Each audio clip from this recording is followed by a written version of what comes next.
Sigo porque vem Macaca, programa de ataque. Domina Lucas Emanuel com Pedrinho. Pedrinho dominou, limpou, fintou, cortou, carregou, meteu, abriu na ponta para João Paulo. Prepara o cruzamento, calculou, executou, cruzou Lucas Emanuel de primeira, bateu e é gol!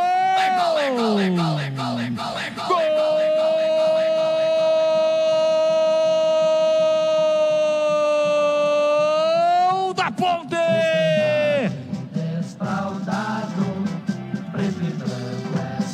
Lucas Emanuel tem a 27 estampado na camisa.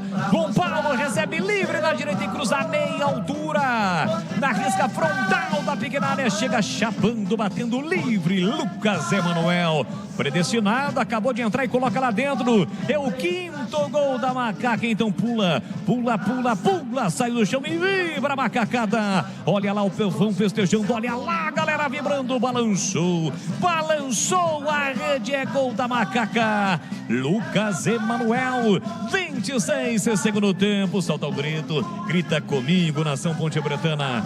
Tá registrado na copinha pela quinta vez no jogo de hoje. Ponte 1, 2, 3, 4, 5 para Macaca, 1 para o Santa Fé. Luiz Fernando não chora não, goleirão, a bola dorme no fundo da sua rede. E o detalhe do gol, me conta aí, Vladimir. A Ponte é igual aquele ferro de identificar gado, né, Boris? É só apertar que marca. Jogada feita lá pela direita, cruzamento para o Lucas Emanuel, que com muita facilidade, não tinha ninguém na marcação. Tocou ali no contrapé do goleiro Luiz Fernando, amplia a Macaca 5-1, Boris.